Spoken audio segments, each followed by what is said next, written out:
for this. Very happy to be here this morning to share with you a little bit about my culture and some of the work I've been doing in the last number of years. Yeah, just to expand on that, a little bit of my introduction there. Yeah, I'm from the community of Kettle Point First Nation. I've lived here about, I would say, 80% of my life here. Beautiful community here. Yeah, really nice to be along the lake here. As you can see in the background here, I just wanted to share this little painting I did here of one of the things of my community. And I think maybe some of you are very familiar with the kettles in my community. And so, yeah, I wanted to share this one with everybody here a little bit, just to start things off. We have many stories about the kettles, and we regard the kettles as being the eggs of the thunderbird. So that's a little bit of information there about the kettles and how we look at them. So yeah, I wanted to share with you, talk with you a little bit about my work, and especially doing a lot of work, within the Indigenous communities, the urban centers. Much of the work that I do in the schools today, working with a lot of youth and actually people from all ages, and as well to talk about a very important workshop that has really resonated or has connected or has had people really connect their own creativity and having some fun and creating something beautiful. Now, when I was growing up, as I mentioned in my biography, and I'm the youngest of 3 brothers and 2 sisters, and my mom was my teacher, my very first teacher, and just to expand on how she would always teach us different arts and crafts and whatnot. She nurtured that each of us of our own creativity, and so I thank my mom for that today, because yeah, I don't know if I would be doing something different if it wasn't for her. But I've learned a lot of things along the way, and what it's allowed me to connect to my identity, my culture, learning more about teachings, and as well stories, because yeah, definitely stories, because artists are storytellers. Now, when I was growing up, I was pretty quiet, I was pretty shy. But whenever I created images in school, especially in school, yeah, my classmates always loved to see what I was creating, and they enjoyed it. And they would always encourage me, and also my teachers as well. So I really thank them as well when I was growing up, because that's very important when you're a youngster growing up. Yeah, to be encouraged, right? Yeah. And so, yeah, I think that's my friends and my teachers, and especially my mom when I was growing up. But over the years, I've had opportunities come my way for me to share with others. And I've done work with in Sarnia, like I said, the school boards, the Sarnia Art Gallery. I've been out there in the community a little bit, sharing my work, different events as well. For example, like Art Walk, I'd go out there, take my work and share with others, just sharing with the community. And time to time, exhibits that would take place as well in Sarnia. Now, I wanted to just talk a little bit about the paint nights. So yeah, the paint night is a workshop that has really taken off for me. And I started doing paint nights about 4 years ago. And since that time, it has gotten bigger and bigger for me. Prior to the pandemic, I was traveling to different First Nations communities, urban centers, getting everybody to come out and have some fun, have a nice night of painting one of my paintings, and I would help them recreate it. And yeah, it's been a lot of fun. And then, of course, the pandemic hit. And of course, that was the end of the live in-person paint nights. But I went virtual, and it has been amazing what has happened. I've actually been able to reach a lot of other people virtually that probably would have never happened if this pandemic happened. Now I work with a lot of Northern Indigenous communities. I work with a lot of the youth up there, bringing this experience of making art and having fun. And for many who participate in the paint nights, they find it very therapeutic. It's very healing. It's a good way to de-stress and take our minds off things, and also to be able to connect to the teachings or the part of the culture that I'm sharing with my artwork. I want to share with you a painting to start things off here. I'm going to show you with this one right here. I'm just going to show you by hand here, this one right here. Okay. Now, I noticed in the little photograph leading up to it, we had something very similar, but this one here was the original. that I came out with in the year of, at the end of 2019. And as you can see, well, I'm going to hold it up closely here. And it features a dove coming down in a ray of light, down to holding a little branch. And as well, we have this image down here at the bottom of a turtle or a bubble or the earth, Mother Earth. And this painting is called Hope. And I came up with this painting at the end of, was it 2020? Yes, 2020. And that was at the during the first year of the pandemic, right? And just thinking about the end of the year and my hopes for the upcoming year. So I wanted to create this image to share with others with the paint knife so that it would create a sense of hope for, you know, change in the new year. And ever since I did that, this painting has resonated with a lot of people. I've painted it many, many times. And I'm really quite happy that it does bring joy and peace for those, because as we know, this pandemic has been very unsettling. It's caused a lot of anxiety. And so, yeah, it's a painting that has helped many, many people. And I'm very thankful for that, you know, I was able to share this with other people. So yeah, so that's one painting I wanted to share with you. Because I noticed at the beginning there, I kind of altered it a little bit later on this past year in 21, but I'm going to talk a little bit more about that. I'm going to share another one with you, another important painting.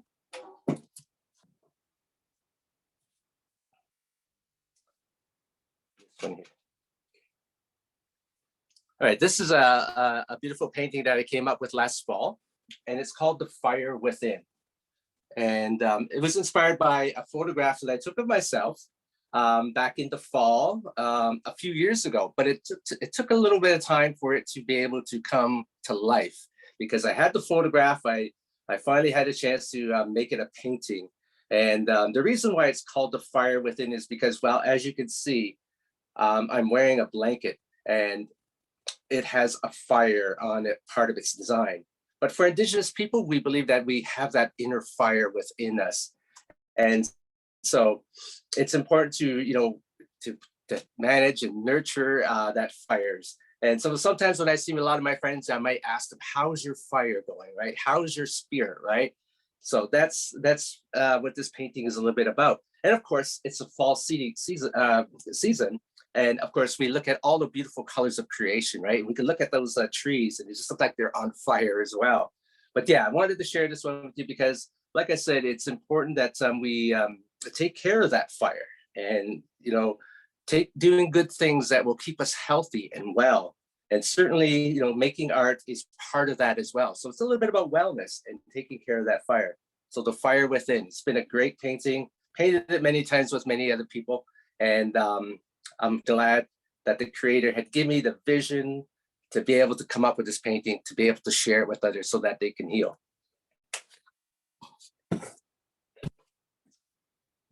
Now, I wanted to share this one with you as well. I'm going to hold it up closely here. Maybe a little bit backwards here, but as you can see, I think many of us know about the news of last spring, in talking about the discovery of the graves at the residential schools. And certainly when that story broke last spring, it really, really hit hard. And I know it hit hard for a lot of people, Indigenous communities. You know, it's been an ongoing story for sure since that time. And it will for a good while. So, but certainly the discovery of the first initial graves of the 215 really began to bring it to reality. And so I was inspired to create this image of the 215 to, you know, honor and respect and raise awareness of, you know, of those discoveries. And it's been a good thing to see what has taken place since then. And especially last year, I'm going to share a couple of other paintings with you as a result of that. And so I'm really quite happy to be able to create these images because a lot of people, you know, it provides healing for a lot of people. So out of this, I came up with this image here. Now, this one is inspired by what took place on July 1st. If we think about what happened last year, especially, well, we know it's Canada Day, but it was really quite different, right? When we think about it. And what took place there is that, well, there was a lot of demonstrations, right? And I know I could see a lot, I could still remember seeing the visuals that were taking place in Sarnia, London, a lot of the urban centers, right? Where people came out and supported Indigenous people. They walked with us, they marched with us, you know, and that was part of our first step in healing for many and understanding as well. So what I did is I came up with this image here, and it's called "We Are Standing Together." And this image features 4 figures here. And you can see that there are 4 different colors. Now, these colors are very significant because, well, they're inspired. Well, I'm actually using a teaching from one of our most important symbols, and that's the medicine wheel. I'll show you the medicine wheel is here. Yeah, here's the medicine wheel. Very, very, very important in my culture. There's a lot of teachings involved with the medicine wheel. If we want to follow a holistic lifestyle, you would follow all the teachings of the medicine wheel. But it features these 4 colors. And one of the teachings about the teaching about those 4 colors is that it represents all of humanity. So we recognize everybody in this circle, this medicine wheel. So to show that everybody was with us that day, I made these 4 figures in the 4 colors. And you can see this figure here holding up that eagle feather. And it's like it's shining a light a little bit. It's illuminating.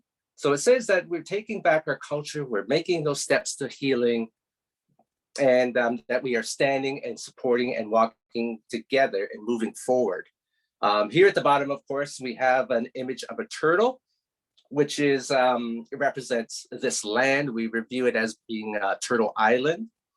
And so I made this available for everyone to paint right on July 1st. And a lot of people came out and they painted this painting. And I've actually painted in the schools as well. So a lot of youth have painted it. And it's been a great painting. And but again, I'm just, thankful that the creator had given me this vision to be able to create this image and be able to share it with others. Now, I'm going to share with you another painting inspired of what took place on July 1st. Now, as I mentioned, there were many displays within the urban centers, but also within the communities as well. And in my community, we had a march. And as well, what we did is we had a vigil. So community members, after they came, they did the walk, they went to a certain place within the community, they gathered together, and they had a vigil to remember and recognize those children that were discovered. And so I saw a lot of the photographs, the videos, and I was inspired to create this image of the candlelight. And once again, a lot of people, great response to this painting. And I have painted it many, many times with other First Nations communities, with a lot of people. And once again, it has provided a lot of healing for a lot of people doing this painting. And just very thankful, the creator had given me this gift to be able to envision that, to be able to create it for others to heal. So there's a good one. I like this one here very much, the candlelight. So I do a lot of paintings that are inspired by, current events, because for me, art is a means of expression. And certainly there are many issues within the communities for First Nations people. As I mentioned, we were talking about the residential schools, and I think a lot of us know what took place there, what the purpose was, of the residential schools. The Canadian government looked at our culture, our way of life as being inferior. It just wasn't good enough. And so they created those residential schools to try to kill the Indian within us, to kill our spirit. But we didn't, our culture went underground, and it's taken a long time. It's only now that it's resurfacing. A lot of good things are happening within our community. We're reclaiming our culture. We're still, we're still learning. We're still reclaiming it, and it's good. I mean, like I said, going to the powwows, they've only been around for like a little bit in my lifetime, which is kind of when we think about it, it's very short, but it's good that we are on a good path to learning and healing, which is most important. And I'm just thankful that the Creator has given me this role to play. He has put all these good things in my path to help others, because that's what the Creator wants. He wants us to help each other. And I always recognize and honor my gift, and I always think that a gift isn't a gift unless it's shared. And so I'm very happy and blessed to have opportunities come my way to be able to share this gift. Now, I want to share another painting with you, which is very, very important as well, when it talks about one of the issues in First Nations communities, and that is this image here of the red dress. Now, maybe some of you have heard of this before, and it speaks to the murdered and missing Indigenous women and girls. And the red dress is an art project that was started back in 2012, so a decade ago. By a Mite artist. And what it was, the original project was an installation where the artist took a number of dresses and put them on display on trees. And it was a very powerful image. And this project has since then has really given vocal a voice to that issue. And so a number of years ago, a friend of mine who's very passionate about as well raising awareness of the missing and murdered Indigenous women and girls, asked me to create this painting for a paint night. And so I said, yes, I took up the challenge. And so I came up with this image. And now where we were going to have it was in Kincardine. So I created the painting, she promoted the event, and it was very, very well received there. And we sold out our first session like in a very short while. And we had to add additional sessions. So we had 2 sessions there, and ever since then, this painting as well has been a very good painting for other communities, other organizations. The red dress, and very colorful, very powerful. And as you can see, it features the figure of a woman inside, and of course that heart, because we all love our aunties, we all love our sisters, our mothers, our cousins, and it's good to be able to, once again, give voice to that issue, and as well to provide healing for those who are affected by this issue. The red dress. Now, I want to share another good one with you with what speaks to kind of what's happening within the world today, recent events, and as we know, it's some unsettling things happening in Europe, right, with the war that's taking place there. And a friend of mine pointed out to me about, I would say, a month ago, and she told me about a little bit of history about what is called the Kokomo Scarf. And in my culture, we can find an example of that. Those beautiful scarves that are part of some of our people's regalia. Yeah, when we get out there to the powwow, part of that, some of the dancers have what is called a Kokomo Scarf.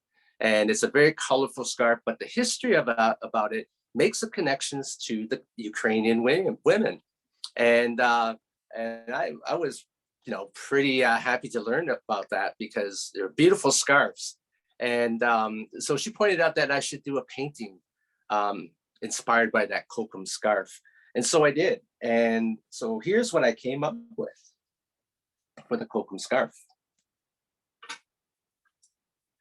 So as you can see, it features that scarf hanging on 2 branches of trees. It's illuminated to give a sense of hope, light in the time of darkness. And of course, it features this floral design. And when we talk about Indigenous people and their regalia and some of the floral designs on their regalia, a lot of it can be looked back to the floral designs that were on the scarves that the Ukrainian women gave to the Indigenous women there. And so I came up with a simplistic, very a flower that you might see today on this scarf. And of course, I made the colors of that scarf the colors of the flag. And so once again, I put it out there to my friends, to a lot of people who wanted to paint this painting, and it had a great response. And many have painted it, and it's been a good one. Once again, just thankful that the creator and my friend who told me that I should do something like this, and I'm quite happy that I did. Now I do have a connection. I want to follow up with this because I understand that the Ukrainian community has reached out to me. So I hope that I can paint this with them um, in the future. And I think that would be great to be able to use that art, right? To be able to bridge, to say that, yeah, we're with you. We stand with you. I know a lot of Indigenous women when that's they've started to wear that scarf as a sign of support and solidarity. And this is one thing that I can do as well, is to be able to share my gift with the Ukrainian community, to be able to provide something for them, some hope, and definitely it would be a good thing for sure. So there's a few paintings that I wanted to share with everybody today. You know,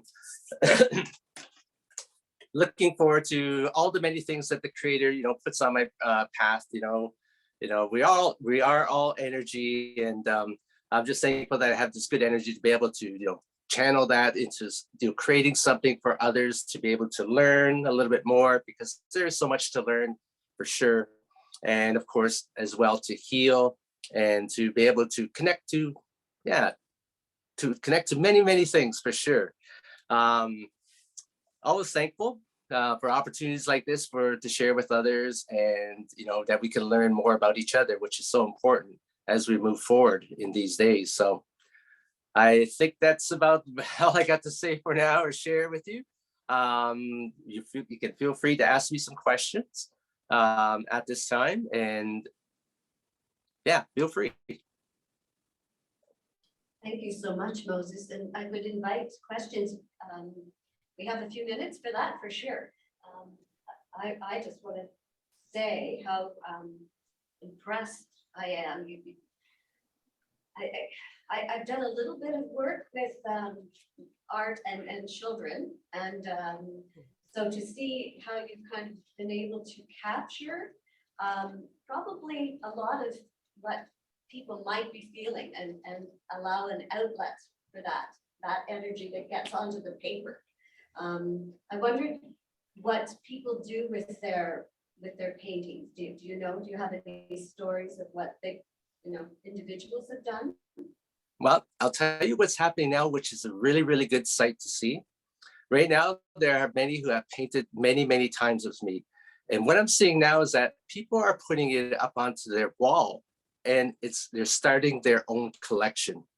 And what I'm thinking is that I'm looking at this is it's a path of healing. Yeah. When I look at all those paintings up there, I can look at each one of those and said, even myself, because I remember when I shared that with everybody, that's their path of healing. And I think that's great, that they are being able to do that, starting their own collection. But as well, they share it with family members, which is great to see as well. It's always great, when you create something, you share that gift with others as well, because like I said, gifts are meant to be shared. And when they are shared, it's good for the community, it's good for everybody. So I can step aside here if there's anybody from the audience, and of course, put your hand up